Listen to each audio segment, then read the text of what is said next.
예, 오늘 말씀은 출애굽기 9장입니다. 출애굽기 9장 제5, 6, 7재앙 악질과 독종과 우박 재앙입니다. 예, 9장에서는 이게 제5재앙 악질, 6재앙 독종, 7재앙 그 우박 이렇게 나오는데, 이것 또한 애국 사람들은 그 질병을 주관하는 신이 있다 해가지고 그 신에게 제사를 지내고 또 열심히 섬기고 있었는데, 그 질병도 다 하나님께서 주관하신다는 메시지를 담고 있어요. 질병을 이렇게 잘 달래가지고 우리에게 지나가도록 하기를 원하는 그러한 심정은 사실 우리나라에도 있었잖아요. 천연두를 보고 마마라 그러잖아요. 마마라 그랬다고. 그 얘기는 마마처럼 이렇게 임금처럼 이렇게 떠받들어서 잘 이렇게 달래가지고 조용히 좀 지나가기를 바라는 그러한 심정으로 마마라 그랬다는 것처럼 애국 사람들도 그렇게 생겼어요. 그렇지만은 그런 것도 다 하나님께서 주관하시고 하나님 손에 달려 있다라는 것을 생생하게 보여주는 것이고, 또 이제 이 재앙이 하나하나 지나가면서 또 한 가지 우리가 재밌게 볼 수 있는 그러한 모습은 뭐냐면은, 처음에는 바로가 애국 왕 바로가 갑이었고 모세가 을이었잖아요. 보내주세요. 지금 시간이 지날수록 이게 재앙이 거듭될수록 모세가 이제 갑이고 바로가 이제 을로 바뀌고 있어요. 그래서 제발 좀 거치게 해달라. 우리는 나와 내 백성은 악하다. 이렇게 고백도 하고. 그래서 이제 모세는 그래도 거치게 해줘도 너네들 하나님 말 안 듣는 줄 나 알아. 이렇게 이제 모세가 여유를 가져요. 여유를 가지고 이제 각각 바뀌는 그러한 모습도 찾아볼 수 있어요. 그래서 점점 재앙이 더해가면서 이게 바로와 그 신하들도 이제는 하나님이 얼마나 두려운 존재인지, 하나님이라는 여호와라는 그러한 하나님을 조금씩 인식하기 시작하게 된 것이고, 그래서 이제 음시로지만은 위장된 거지만은 잠깐 항복하기도 하고, 아이고 살려주세요, 나를 위해서 기도해달라 하기도 하고, 이렇게 이제 점점 바뀌어가고 있는데, 그래도 신하들 중에 그래도 좀 믿음이 생긴 신하들은 재앙이 온다 그러면 얼른 이렇게 또 이렇게 대책을 세워가지고 피할 자리를 마련하고 피하고, 그러지 않은 사람들 그대로 당하고, 이런 모습을 보는 것입니다. 9장입니다. 9장 1절. 여호와께서 모세에게 이르시되 바로에게 들어가서 그에게 이르라. 히브리 사람의 하나님 여호와께서 말씀하시기를 내 백성을 보내라. 그들이 나를 섬길 것이니라. 그래서 이게 1재앙, 4재앙, 7재앙은 이렇게 아침에 바로가 나일 강가에 가가지고 제사 지내면 거기서 아침에 만나가지고 이렇게 예고를 하고 재앙을 내리는 그런 패턴이고, 또 2재앙하고 5재앙하고 8재앙 바로 궁으로 찾아가가지고 바로 앞에 가지고 또 예고를 하고 이렇게 재앙을 내리는 것이고, 그 다음에 3, 6, 9 재앙은 아무런 예고도 없이 바로 그냥 재앙을 실행해버리는 이런 패턴이, 그러니까 3, 3, 3 해가지고 이런 구조로 가고 있어요. 3, 3, 3 이렇게 완벽하다는 얘기이기도 하고, 상징적으로 얘기한다면은 완전하다는 얘기기도 하고, 하나님께서 모든 것을 이 우주 만물을 다 주관하고 이 인간 세상, 이 지구에서 일어나는 세상의 역사라든지 일어나는 현상들 다 하나님 손에 있다는 것을 생생하게 보여주고 있는 거죠. 애국 사람들이 섬기고 열심히 빌고 있던 그 신들은 아무것도 아니라는 것을 이렇게 보여주는 것이라는 겁니다. 그래서 바로에게 들어가서 그에게 이르라. 히브리 사람의 하나님. 히브리 사람의 하나님이라고 자꾸 이렇게 강조하는 것은 히브리 사람이라고 따로 이렇게 애국 사람들이 섬기는 신이 아니라 히브리 사람, 특히 히브리 사람 하면 그 당시는 노예잖아요.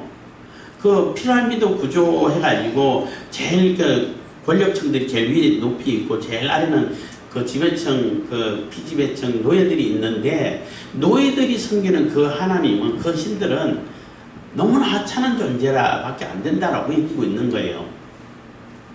그러니까 애굽 바로 입장에서는 히브리 사람들이 하나님 그게 뭔데 처음에 이랬다고. 근데 그 여호와가 누구인데 나 몰라 말 안 들어 이렇게 뻣뻣했는데 그 최하층에 있는 그 히브리 노예들의 하나님이 그 하나님이 여호와라는 하나님이신데 그 여호와 하나님이 진짜 하나님이시라는 것을 다 보여주고 자기들의 상층부에 있는 권력층에 있는 그 섬기던 그 신들을 하나하나 다 제압하고 꺾어버리는 그런 모습을 보여주죠. 그리고 바로는 태양의 아들이잖아요. 태양신이 최고의 높은 신이야. 근데 뭐 마지막 9째 재앙에는 흑암 재앙이 일어날 때 뭐 그때 가서 다시 말씀드리겠습니다만은 흑암 재앙 났을 때 얼마나 그 애국 사람들이 놀랬겠어요. 태양이 전부라고 생각했는데 모든 신들을 다 이렇게 조종하고 다스리고 그 관할 아래 뒀다고 생각했는데 그 태양이 3일 동안 그냥 아무런 힘도 못하고 빛도 못 비추고 어두워져 버렸어. 없어져 버렸어. 얼마나 놀랬겠어요. 그런 것처럼 그들은 그렇게 생각하고 있는데 그거는 다 신들이 아니고 진짜 최고 하층민 노예들이 섬기는 히브리 사람의 하나님이 그 하나님은 여호와 하나님이신데 야훼 하나님이신데 그 야훼 하나님이 모든 것을 주관하신 진짜 하나님이셔 하고 얘기를 해주는 것이고 그 야훼 하나님은 노예로 사람 취급도 못 받는 그 하층민조차도 관심을 가지고 계시고 보호하고 계시고 그들을 내 백성이다 하나님 백성이다 라고 네 종들이 아니야 너의 바로의 노예가 아니야 그들은 내 백성이야 빨리 보내 이렇게 해서 하나님의 소유라는 것을 하나님이 그들을 또 이렇게 살피시고 계신다는 것 그들을 또 하나님의 백성으로서 당당하게 세우신다는 것을 생생하게 보여주고 있는 거죠. 그래서 자꾸 히브리 사람의 하나님 이렇게 강조를 하는 거예요. 그래서 히브리 사람의 하나님 여호와께서 말씀하시기를 내 백성을 보내라 그들이 나를 섬길 것이니라. 2절 내가 만일 그들을 보내기를 거절하고 억지로 잡아두면 계속 잡아뒀죠. 3절 여호와의 손이 들에 있는 내 생축 곧 말과 나귀와 약대와 우양에게 더하리니 심한 악질이 있을 것이며 여호와가 이스라엘의 생축과 애굽의 생축을 구별하리니 이스라엘의 자손에 속한 것은 하나도 죽지 아니하리라 하셨다 하라 하시고 그래서 이제는 이게 제 5번째 재앙 이게 악질 짐승에게 나는 악질의 재앙을 통해 가지고는 이게 그 전에는 뭐냐면은 그 재앙이 올 때에 불편하고 괴로웠죠. 불편하고 괴로운 그러한 수준인데 이제부터는 죽음이 자꾸 이렇게 드리워진단 말이에요. 죽음의 그림자가 이제 짐승부터 죽기 시작하는 거죠. 그리고 이제 뭐 식량 같은 다 없애고 사람도 이제 결국 막 죽기도 하고 점점 이렇게 마지막 열째 재앙, 장자의 재앙을 향해서 가고 있는 거예요. 마지막 장자의 재앙은 장자가 죽었다는 얘기는 다 죽었다는 뜻이기도 해요. 그래서 뭐 항복 안 할 수가 없게 되는 것인데 점점 이제 죽음을 향하여 죽음의 그림자가 드리워지는 이런 모습을 찾아볼 수 있는 것입니다. 그리고 여호와의 손이 들에 있는 내 생축 곧 말과 나귀와 낙대와 우양에게 더하리니 해서 악질 재앙이 어디에 이렇게 생겼냐면은 들에 있는 말, 소, 양, 이 애굽에 있어가지고 말, 소, 양 뭐 이런 거는 굉장히 중요한 또 가축이기도 해요. 또 특히 소 같은 경우는 뭐 농사에 소가 없으면 안 되잖아요. 물론 말로도 하긴 하지만은 말보다는 소가 훨씬 일 잘해요. 농사 일은 소가 훨씬 잘해. 힘도 세고 말은 좀 빠를 뿐인 것이지. 그렇기 때문에 뭐 송아지 형상, 소의 형상을 만들어 놓고 신호를 섬기잖아요.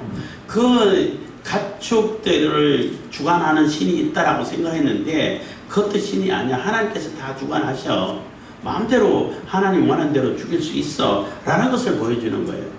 그리고 여기서 이제 악질 재앙이 나가지고 짐승이 죽어나가는 그 짐승들은 들에 있는 짐승을 얘기하는 겁니다. 그래서 집 가축에 있다든지 집에 있고 또 혹시 뭐 여기 나오지는 않았습니다만은 또 재앙이 있다고 할 때 얼른 집에 집어넣은 그러한 가축들은 살았겠죠. 그렇지만은 4절 여호와가 이스라엘의 생축과 애굽의 생축을 구별하리니 이스라엘의 자손에 속한 것은 하나도 죽지 아니하리라 하셨다 하시고, 그래서 이스라엘하고는 구분할 거야. 이스라엘 백성 고센 땅에서는 아무 가축에게도 이런 재앙이 발생 안 해가지고 한 마리도 죽지 않을 거야 하고 이렇게 구별을 경고를 하시는 거예요.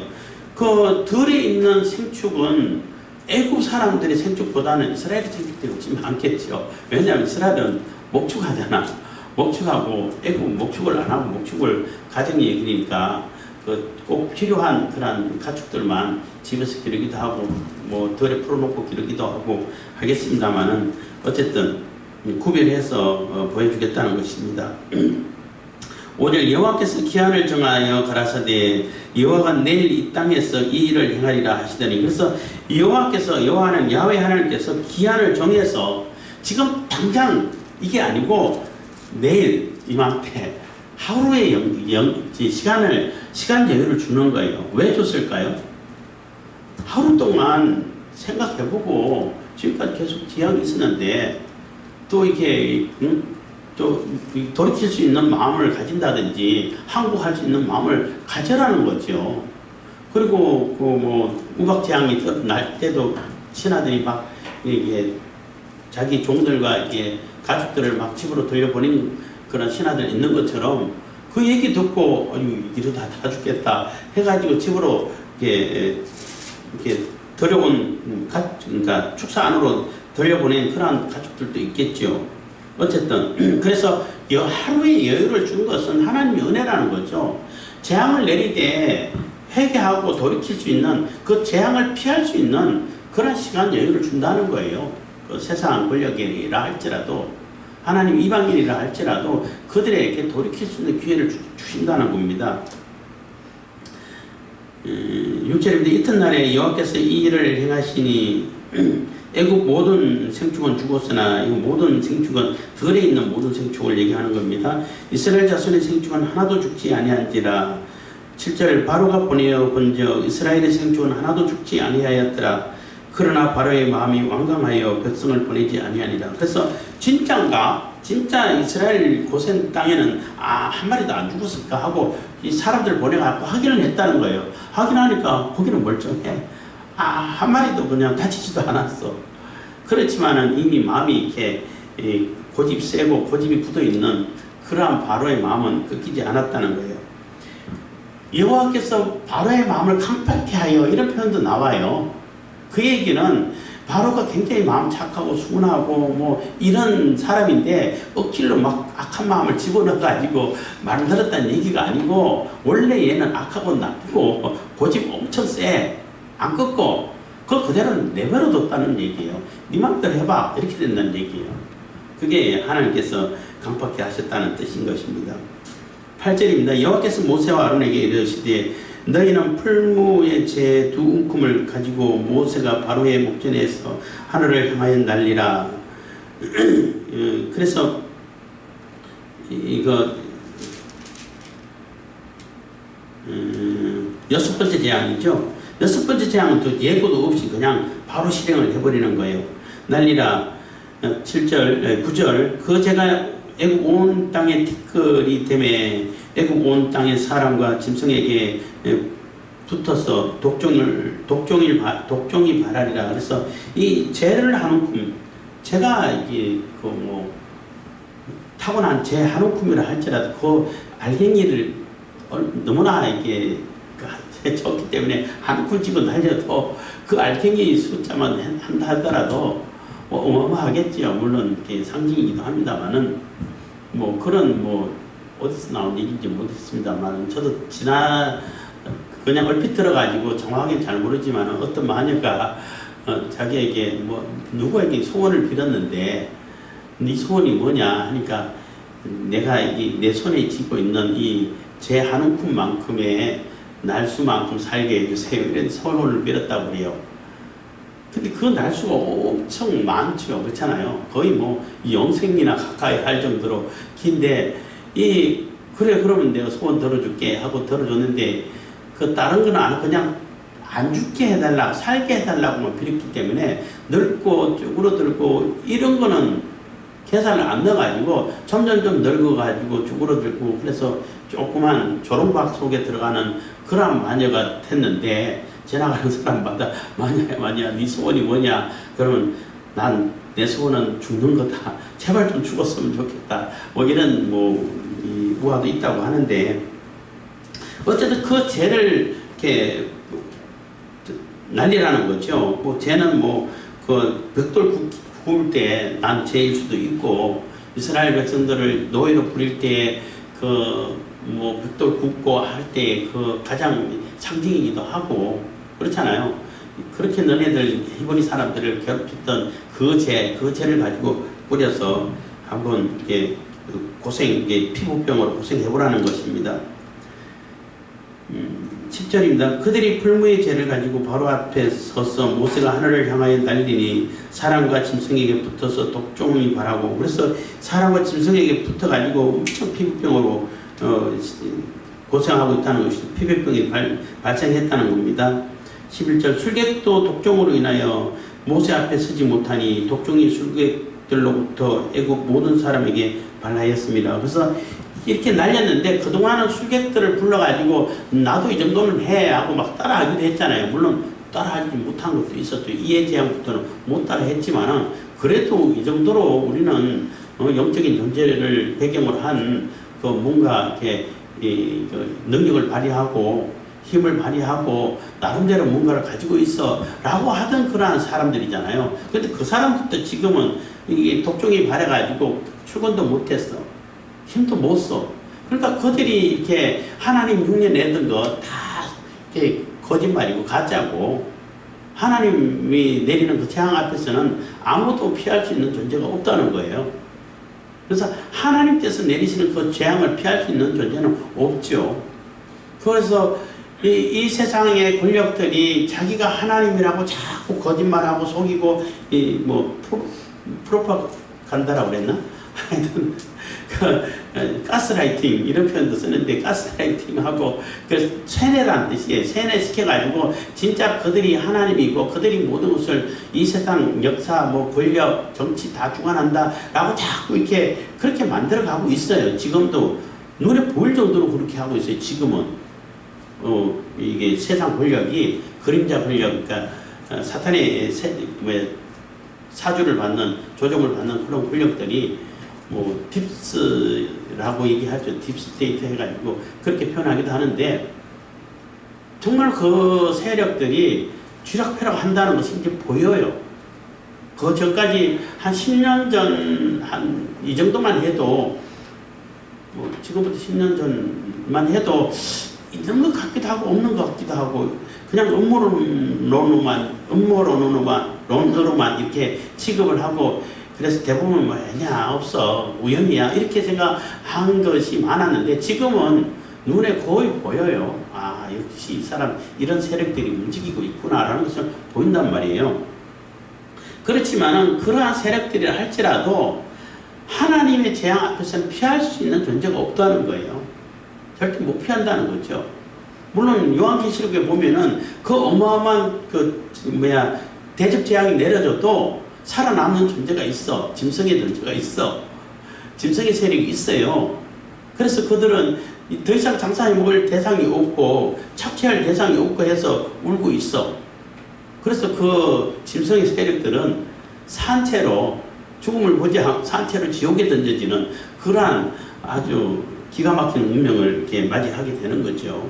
그것처럼 이 술객들도 이제는 흉내내는 걸 고사하고 이제는 하나님께서 내리는 재앙에 같이 이렇게 재앙에 그게 피해를 당하고 고통과 고난을 당하는 괴로움을 당하는 그러한 존재로 전락해 있다는 것입니다.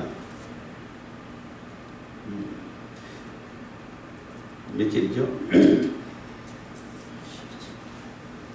그래서 13절부터 다시 읽으면은 여호와께서 모세에게 이르시되 아침에 일찍 일어나 바로 앞에 서서 그에게 이르기를 히브리 사람의 하나님 여호와의 말씀에 내 백성을 보내라. 그들이 나를 섬길 것이니라. 내가 이번에는 모든 재앙을 내 마음과 내 신하와 11절 했군요. 11절하고 12절. 그러나 여호와께서 바로의 마음을 강팍해 하셨으므로 그들을 듣지 아니하였으니 여호와께서 모세에게 말씀하신 것 같더라. 그래서 그래 뭐 피부병 좀 생겼다고 해가지고 이 정도는 견딜 수 있어. 고집 또 피우는 거예요. 고집 엄청 세죠. 뭐 안 죽으면 되지 뭐 이 정도야 뭐. 그런데 지금 뭐 7재앙 우박재앙을 얘기하기 전에 우박재앙도 뭐 마찬가지입니다만 8재앙 그 메뚜기 재앙까지를 이렇게 시간을 계산하면요. 예를 들어 작년 10월에 시작해가지고 올 2월 3월쯤 돼가지고 재앙이 내려요. 그거를 평균적으로 계산하면은 한 18일, 19일 정도 돼요. 한 재앙이 지나가고 다음 재앙이 올 때가 18일, 19일 정도 돼요. 그럼 그 재앙이 물론 재앙을 거치고 또 뭐 준비하고 예고하고 이런 기간까지 다 합친다 그러면은 아무래도 한 최소한 일주일에서 10일까지 재앙이 계속되었다고 볼 수 있어요. 물론 일주일 정도만 있는 그러한 재앙도 있고 그리고 준비 기간이 그 나머지 시간이 있고 또 뭐 한 열흘 정도 뭐 계속 이 발해가지고 열흘 정도 더 가는 경우도 있고 우박이 내려도 한 일주일 이상 계속 우박 내려봐요. 그럼 어떻게 감당이 되겠냐는 거죠. 하여튼 그런 시간이 되는 것입니다. 그래서 잠깐 왔다가 그쳐버리는 그러한 재앙이 아니고 최소한 일주일에서 한 열흘 정도 가지 않았을까 이렇게 생각해 볼 수 있는 것입니다. 어쨌든 그래도 나 이 정도는 버틸 수 있어, 견딜 수 있어. 그래도 나는 그 태양님 신의 아들이야. 태양은 건들 수 없을 거야 하는 그런 마음으로 이렇게 고집 피웠는지도 모르죠. 어쨌든 마음을 이렇게 아주 마음이 독해가지고 고집 세가지고 말 안 들었다는 겁니다. 13절입니다. 여호와께서 모세에게 이르시되 아침에 일찍이 일어나 바로 앞에 서서 그에게 이르기를 히브리 사람의 하나님 여호와의 말씀에 내 백성을 보내라. 그들이 나를 섬길 것이니라. 그래서 계속 하나님은 히브리 사람들의 하나님이라는 표현을 쓰면서 내 백성이야. 너희들이 가지고 있는 너희들이 부리고 있는 그 노예라고 하는 사람 취급도 못 받는 그 존재들은 내 백성이야. 보내. 계속 요구를 하는 거예요. 그래서 뭐 처음에 출애굽의 재앙을 시작할 때도 말씀드렸지만은 하나님이 왜 자꾸 바로에게 자꾸 보내라고 요구를 해요. 그냥 가시면 됐잖아. 데리고 나가면 됐잖아요. 근데 계속 보내라고 바로의 허락을 계속 끝까지 받아내려고 그런다고. 그게 말씀드렸습니다만은 설득하는 과정이라는 거죠. 하나님이 설득하실 때에 처음에는 말씀으로 이렇게 좋게 설득을 하셔요. 그때 설득되면 가장 좋죠. 가장 큰 복이에요. 말로 해서 안 되면은 이제 험악하게 재앙으로 전쟁으로 이렇게 설득하시는 거예요. 그래도 그때라도 설득당하면은 그때라도 돌이킬 수 있는 기회가 있는 거예요. 지금 하나님께서 설득하는 과정인 것이지 바로가 뭐 허락 안 해주면은 하나님께서 못 하셔가지고 계속 요구하는 게 아니라는 얘기예요. 지금이라도 내 말 들어. 내가 하나님이라는 것을 인정하고 내 말 듣고 그 구원의 그 기회를 얻어라는 얘기가 되는 거예요. 그래서 세상 권력에도 회개할 수 있는 기회를 하나님께서 계속 주시고 있는 거예요. 그래도 끝까지 설득 안 당해. 바로는. 그럼 어떻게? 강제로 굴복당하게 돼 있어요. 하나님을 이길 수 있는 존재는 없으니까. 결국 그래서 끝까지 반응을 하다가 홍해 물속에 빠져 죽게 되는 거죠. 14절 내가 이번에는 모든 재앙을 내 마음과 내 신하와 내 백성에게 내려 너로 온 천하에 나와 같은 자가 없음을 알게 하리라. 그래서 하나님과 같은 존재가 없다라는 것을 이제는 생각하게 만들어 주겠다는 거예요. 그전에는 뭐 우연이 아니야? 이렇게 되네? 와, 또 우리가 생기는 신보다 세네? 그래도 최고 뭐 밑에 쫄개 신들이기 때문에 그걸 당했나 보다 이렇게 생각했는데 이제는 이게 점점 그 마음에 두려움이 찾아올 수 오도록 이거 하나님 큰일 났다 이제는 하나님 당할 수 있는 존재가 없네 라는 그러한 생각을 갖게끔 해주겠다는 거예요. 그래서 온천하에 나와 같은 자가 없음을 알게 하리라. 15절 내가 손을 펴서 온역으로 너와 내 백성을 쳤다면 네가 이 세상에서 끊어졌을 것이나. 그래서 온역으로 전염병으로 이렇게 다 애국 사람들 쳤으면 이미 다 몰살됐을 텐데 그렇게는 안 하겠다는 거예요. 안 하는 이유가 16절에 내가 너를 세웠으면 나의 능력을 네게 보이고 내 이름을 온 천하에 전파되게 하려 하였음이니라. 그래서 하나님이 어떠한 분이신지 어떤 존재인지를 생생하게 보여주기 위해서 너 안 죽일게 아직까지는 안 죽일게 이 얘기가 되는 거예요. 아직까지는 너 살아있어야 돼. 살아있을 필요가 있어. 왜냐하면 하나님의 능력을 나타내고 하나님이 어떤 존재인지 야훼 하나님이 어떤 존재인지를 너를 통해 가지고 세상 사람들이 다 볼 수 있게끔 하기 위해서는 너는 살려줄 거야. 아직까지는 살려줄 거야. 영원히 살려두지는 않죠.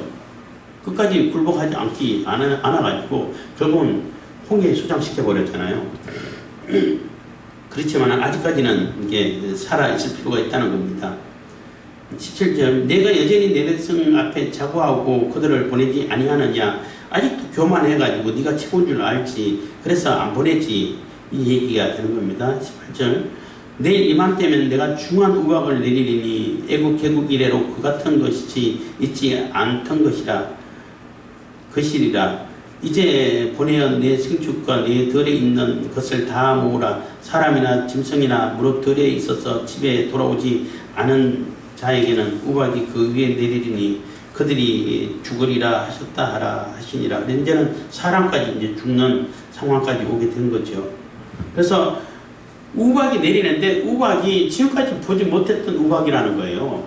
요즘도 우박 내리는 거 보고 무섭더라고요. 지난번에는 우리 구슬만한 우박이 내려도 너무나 와 이렇다 육창 다 깨지는 거 아니야 이렇게 생각했는데 구슬만한 우박도 그렇게 좀 설치됐는데 직접 경험하니까 중국이나 미국 어디에서는 골프공 같은 우박은 쉽게 내리고 골프공 정도만큼 우박 내리면 유리창 다 깨져요. 자유리창. 근데 어디는 주먹만한 야구공만한 우박이 내려가지고 다 파손되고 하는 것을 이렇게 경험했다는 사람도 있고 또 유튜브 같은 데 보이기도 하고 그러잖아요. 이따만한 거. 근데 대접재앙 때 내리는 30cm, 지름 30cm만한 우박이 내리면 어떻게 되겠어요? 다 부서지는 거죠. 그래서 여기서는 어느 정도 크기인지는 모르겠지만은 지금까지 보지 못했던 그 우박이 내릴 거라는 겁니다. 그래서 지금도 덜에 있는 거죠. 덜에 있는, 지난번에는 가축들이었지만은 얘는 사람도 상관하지 않고 그대로 있으면은 다 맞아 죽을 거라는 겁니다. 20절 바로의 신하 중에 여호와의 말씀을 두려워하는 자들은 그 종들과 생축을 집으로 피하여 들었으나. 그래서 바로의 신하 중에서는 진짜 이제 그 마음에 두려운 마음을 가졌다는 거죠. 야훼 하나님이 내리는 이 재앙은 아무도 못 막아. 빨리 피해야 돼. 하고 미리 피할 준비를 하고 피하는 자는 살아남는다는 거죠. 21절 여호와의 말씀을 마음에 두지 아니하는 자는 그 종들과 생축을 덜에 그대로 두었더라. 그대로 둔 자들은 그대로 맞아 죽는 거죠. 그래서 하나님 말씀에 순종하느냐 안 하느냐 이게 삶과 죽음의 갈림길이 된다는 거예요. 22절입니다. 여호와께서 모세에게 이르시되 너는 하늘을 향하여 손을 들어 애굽 전국에 우박이 땅의 사람과 짐승과 밭의 모든 채소에 내리게 하라. 그래서 여호와께서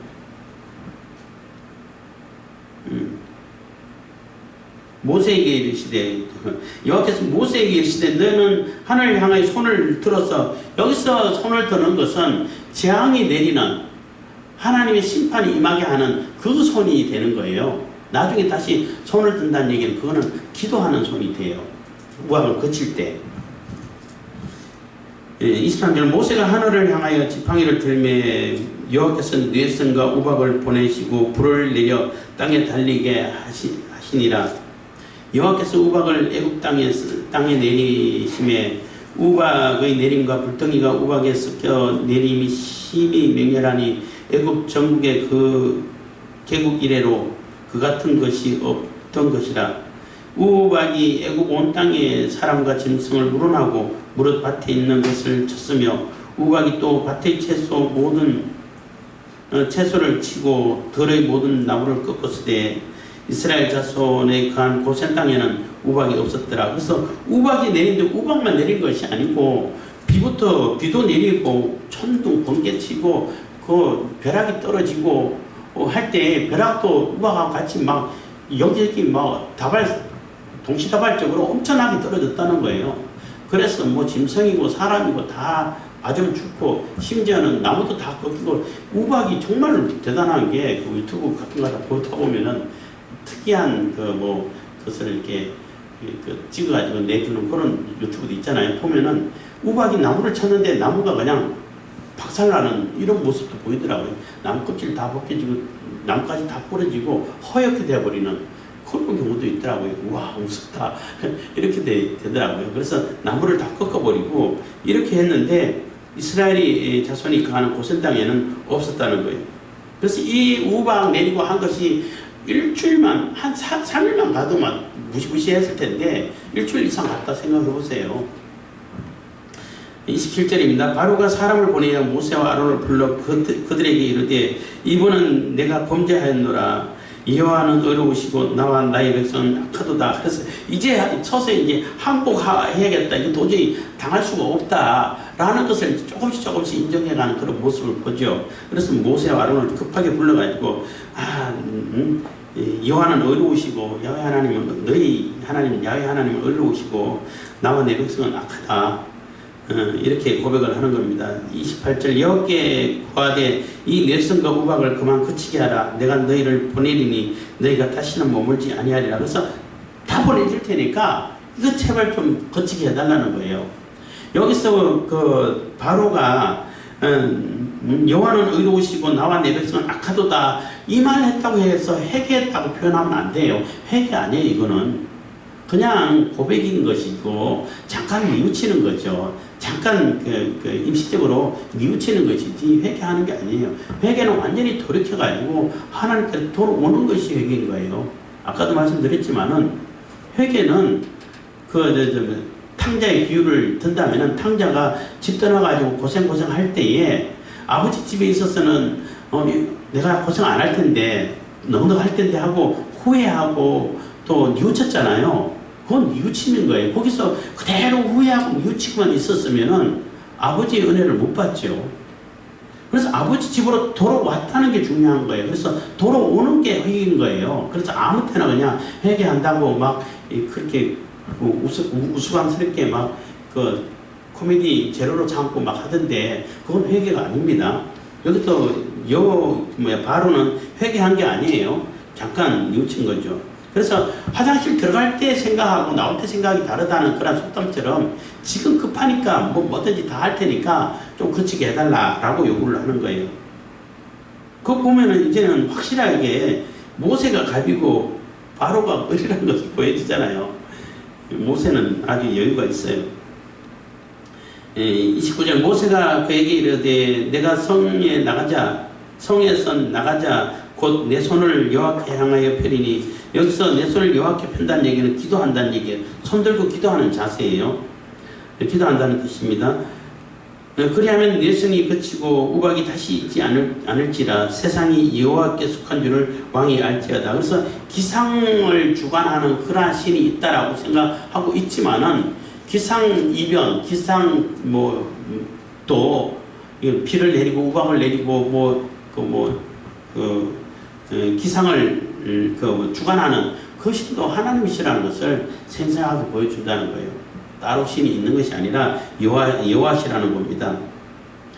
30절 그러나 왕과 왕의 신하들이 여호와 하나님을 아직도 두려워 아니할 줄을 내가 아나이다. 그래서 내가 그치게 해주지만은 기도하면은 하나님께서 들어주셔가지고 그치 주실 거야. 그렇지만은 왕과 또 신하들은 말 안 듣는 거 나 알아.